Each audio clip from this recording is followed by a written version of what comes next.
To another edition of our Monday Brain Balance Live. I'm Jen. I am a Brain Balance mom, and I am joined every week with Heather Wells. She is an amazing person who just wants to help us get a handle on life a little bit better, which, you know what? We're trying every day, aren't we, Heather? We are. I need somebody to help me get a handle, but you're out of luck. You know too much. You're going to need somebody above my pay grade. You make me laugh, and that's exactly what I need. Oh, good. All right. Well, that I'm here for. I love that. Today, we are going to be talking about back to school.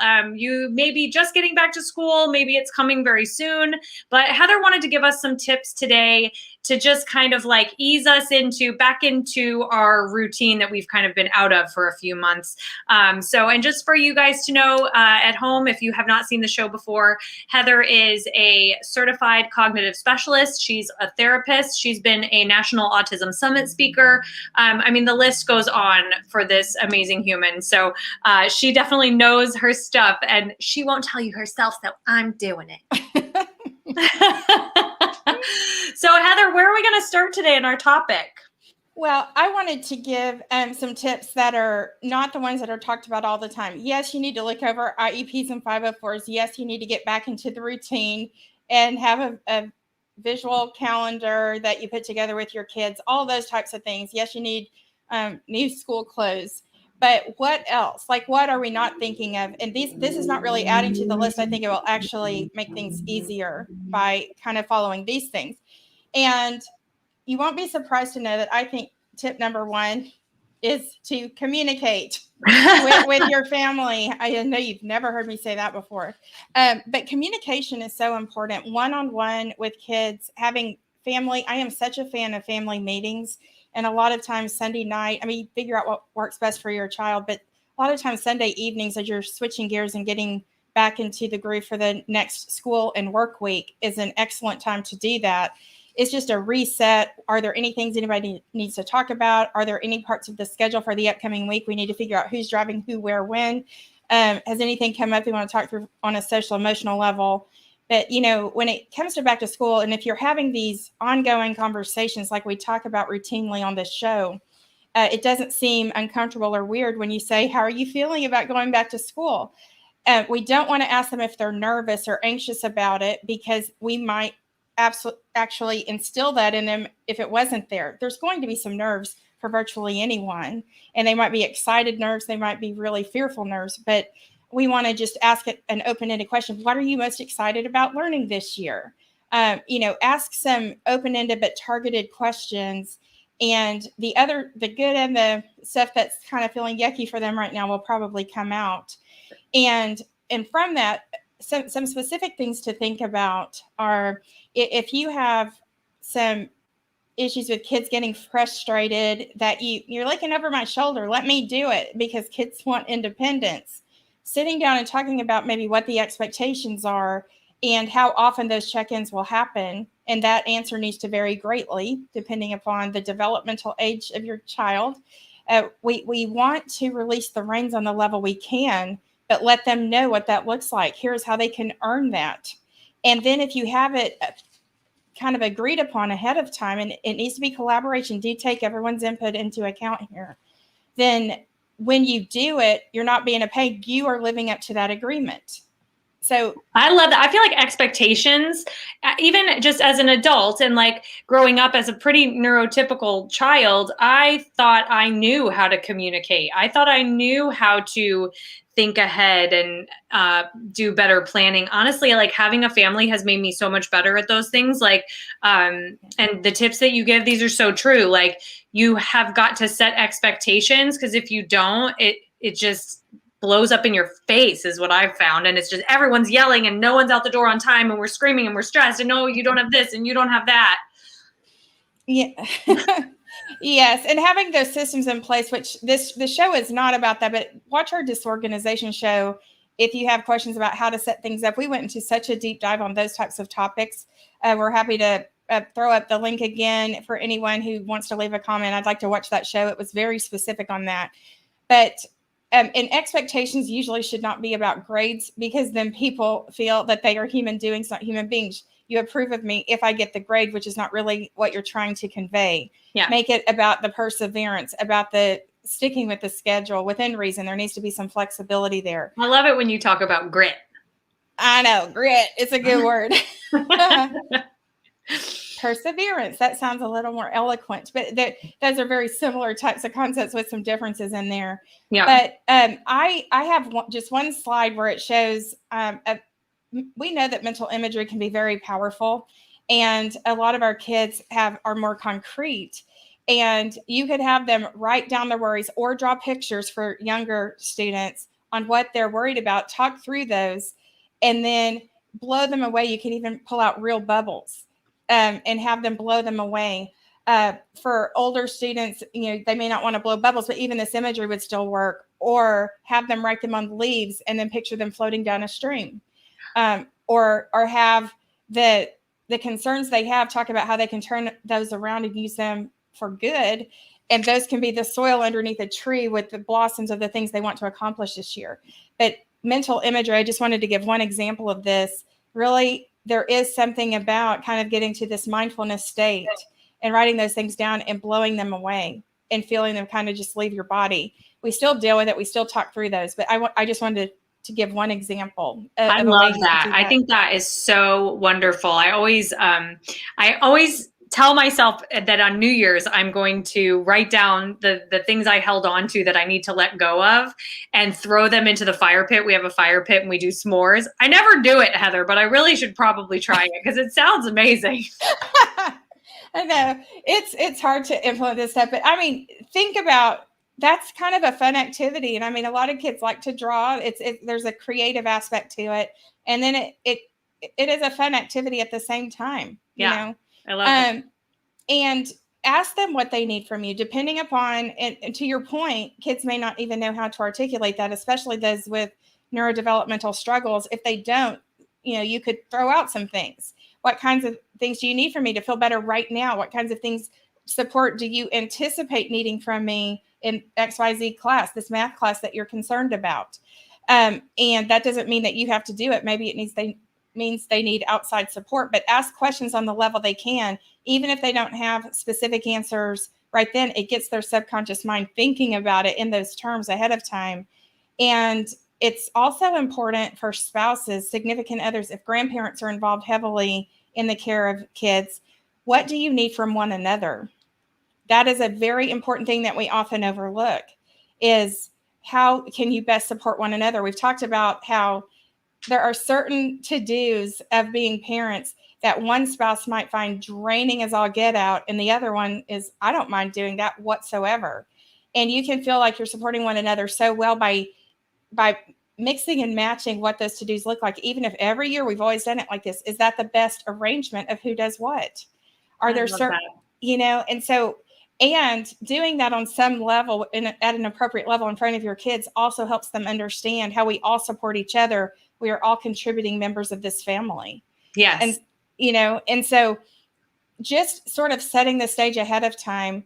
And we've talked about your needs. You've talked about, I recommend, this is not a one and done, family meetings every week. Super, super powerful. Time for connection, time to make sure everyone is heard and needs are being met. And the second tip on this is to meet needs. And that means mama's needs, that means daddy's needs, and that means the kids' needs, not just the kids.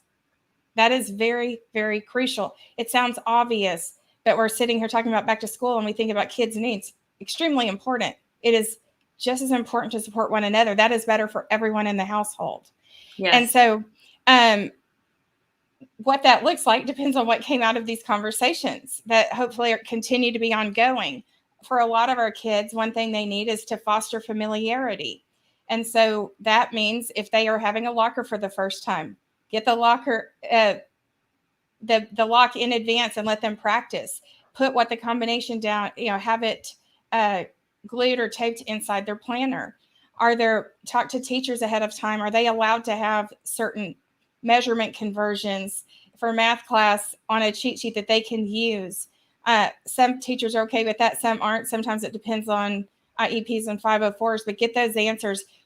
Basically, when we talked about working memory, we talked about offloading. We have a finite amount of space on our mental sketch pad. What can you offload onto cheat sheets, in a planner, on a backpack? Having something laminated that goes on their key ring with reminders of be sure you have this before you leave school each day. All kinds of ways where you're offloading information from this limited working memory storage that we have. Meeting the teachers, even if you can't get inside the school, driving around the school, looking for where the playground is, pointing even from the outside where the cafeteria and gym are, et cetera, and having them connect with peers who will be in their class this upcoming year. I'm really proud of myself because today we actually took a walk to the school so that we could test out the walk. And I didn't know this from you yet. And I feel very proud. Well, you should. I mean, one of the things that leads to anxiety is trouble predicting your world. And we don't want to rescue kids from anxiety-provoking situations, but we do. The new school year, there's just going to be a lot of new as it is. So offloading some of that and getting some familiarity going is huge. Yeah. And also think about, are there any, besides what's on the school supply list, what are your kids' learning needs? If you know that your kids have visual perception issues, their eyes jump when they read, there are reading guide strips. Plug in Google and it highlights, it puts in color the line they're supposed to be reading on. That doesn't get rid of the struggle, but it can help but get the support they need for that struggle. There are 22-degree slant boards for writing that can decrease eye fatigue and muscle fatigue all through here. Cool. There are so many things like that. Think outside the box, little TheraBands to tie around the desk legs. So be thinking in those terms. Think back to shows where I've talked about all the things to be bringing to school, not just what's on the school supply list. Yeah. And I'm naming things that are not a disruption to other students. Some things need to be approved by teachers or the school as a whole before that. And when we think about meeting needs, no matter what their grades are, no matter how many warning colors for behavior's communication, I won't go down that rabbit trail today. Y'all know how I feel about that. It's not really a feeling, it's the truth. Behavior is communication. But no matter how the school year is going, it is imperative to reserve quality relationship time throughout the school year. Put things in the planner, not just due dates for assignments, but things that you and your family have to look forward to throughout the year. Somebody's birthday, we're going out of town this weekend for this fun event.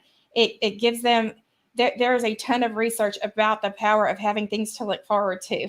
Yes. And so front loading the planner increases familiarity. It's one less thing you're adding to the calendar as you go along. And it reminds them of fun things they enjoy doing. And that can sort of mitigate some of the fears. So meet needs. That will look different for every single household across America because everyone's different. And simplify. What can you eliminate? We've talked before about, especially in social media age, keeping up with the Joneses and whether it's conscious or subconscious. Just because an extracurricular exists does not mean that a child has to be in it. I'm a big fan of extracurriculars, whether it's music or sports or art or whatever it is, that really broadens horizons. We want to give kids an opportunity to explore their passions and interests.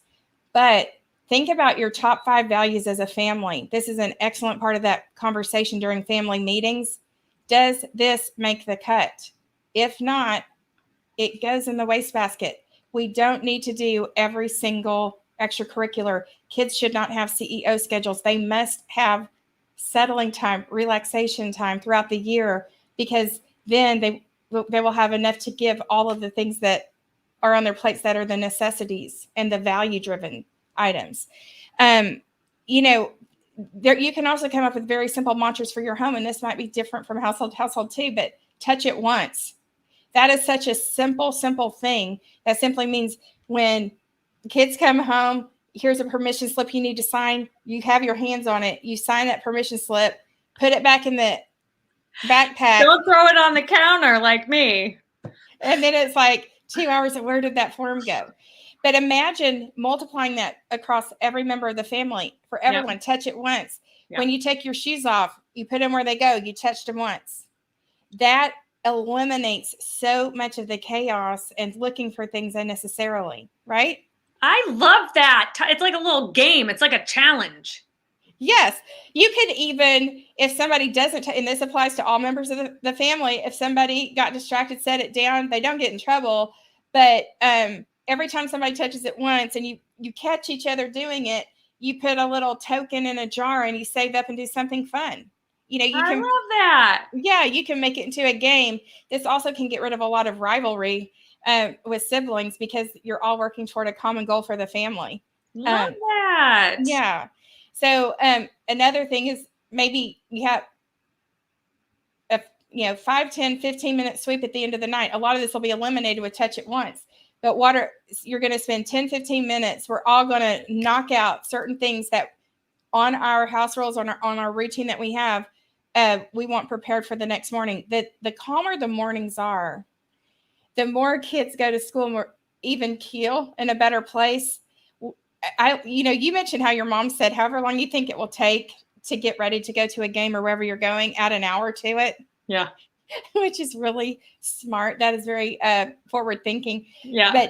But the fewer things, if you have a 4-member household and you have a 15-minute sweep that everybody does 15 minutes, you just cut out an hour of stuff that has to be done in the morning. Yeah. That's significant. Start this early enough at night so it doesn't interfere with bedtime. And then you wake up, you want relaxation. You want an easy, gentle wake up. Not hurry up, you overslept. We got to rush. They're already frenetic before they even get to school. Yeah. Right? Yeah. So just look for what can you eliminate? What can you eliminate? Love what that. Can you simplify? What can you switch from one person to the other where it just works better for what makes everybody jive in the family? Yep. I think it's huge to have student-led SMART goals for this year. And of course, make them short-term, not ones just for the end, from here to the end of the school year. Because a lot of kids have tried. They've been misunderstood. They don't necessarily have all the supports in place they need for their learning differences, whether it's ADHD or dyslexia or dysgraphia, dyscalculia, etc. Have them set realistic goals. If you have any questions about SMART goals, there's more to SMART goals than what I usually hear talked about. Specific, measurable, achievable, relevant, time-bound goals. We did a pretty powerful show on that one. I got a lot of feedback on that from people that have student-led SMART goals. So this, before we talked about having them set goals for whatever they want them to be, for a hobby or anything, make this school related, that they get to drive what the goal is about. And we don't want to argue with them about what goal they set. We want them to have, this is giving them a voice. They feel that they are having some control over their own lives. And then these are great follow-up conversations. What kinds of support do you need from me to achieve this? What makes this achievable? That gets them thinking about their strengths. You talk about what the hurdles might be ahead of time and what you will do when that happens. Because if you wait until the hurdle arises, kids are already frustrated about the hurdle and they may not, it's harder to speak to their logical mind. But if they've set SMART goals for school, then they already have something to attach these assignments to that help them reach their goals. Yeah. And remember, if they don't reach it, we compliment progress all along the way. We don't just celebrate when they reach the goal. It's progress toward the goal along the way. And parents setting SMART goals for yourself at the beginning of the school year, something pertaining to how you're going to take care of yourself or how you're going to honor the agreements y'all have about the types of support you're giving kids this year. When they see that from you, it's not just something they start really valuing goals instead of it just being something we're telling them to do, And then one of the biggest predictors of success in high school, college, and beyond for those who have neurodevelopmental differences is the ability to self-advocate. And just like we want to release the reins on school to the level we can, for some, they're at a stage right now where it really needs to be super hands-on from the parents. In general, on average, by about third grade is when students need to be fairly articulate for their age, for their developmental age, about what their learning difference is and what some of those basic needs are. I think that's a lot younger than people realize.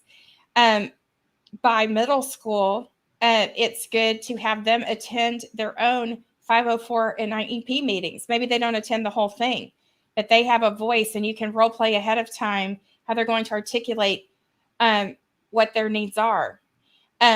Another really good thing to be doing around these ages is to keep a file of papers, not to judge them on, but papers that are projects that were just seem to go very smoothly for them, things they struggled with, and make it very clear that test scores and project scores, that's just feedback. That it's not about who we are as human beings. It's feedback that can help us be better and tell us what we're doing well. Now, have them after they get reports or projects back. Why do you think you did such a good job? I know you stuck with this. You even seem to have fun with it. Mm-hmm. Remember, we want to stick with character and process more than the grade, because kids misinterpret that. But what made this easier for you?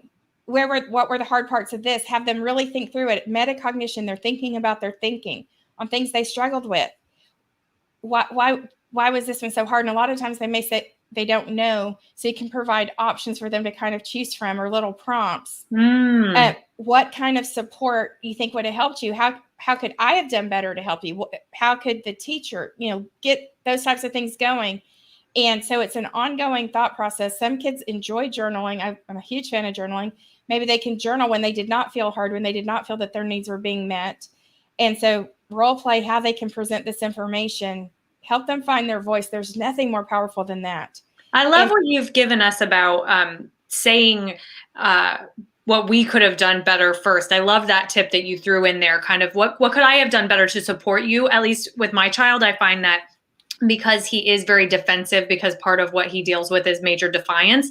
If I even start trying to talk about how he could have, planned better, anything, defensive immediately. But the second I say, I could have done this better to support you, it's amazing how much it opens him up when I am vulnerable, basically. Yes. We have to remember that these kids, really largely due to no fault of their own, often have rejection sensitivity dysphoria. They may have body awareness issues where they misread anger, disapproval in communication partners that is not there. Yeah. They may be behind in social emotional growth. There are many, many, many reasons why kids, plus a lot of them have been called the problem child at school or been seen that way, because sometimes people may not understand that the behavior is communication. It is not indicative of their personality and character, and they start shutting down much more quickly. Yeah. But when we're a team, this is not about blame. And when you take on first, what could I do better? And also, you're not blaming yourself. This is not a shaming parents thing. Yeah. Yeah. You are just seeking understanding. After the fact, we can look back and tell me what could I have done that would have helped you on this that I didn't do. Yeah. And then, okay, and I wonder what are some things you could have done that would have made it better too, because you have taken ownership first, not your fault. Yeah. They don't take that as disapproval of them. Yeah.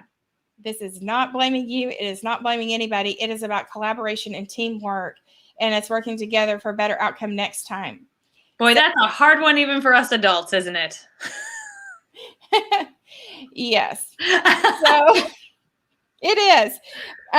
So those are part of self-advocacy. They really need to be in touch with all parts of themselves. They need to really understand their strengths and their struggles, that neither defines them. We're all a set of all kinds of combinations of characteristics and talents and gifts and strengths and struggles.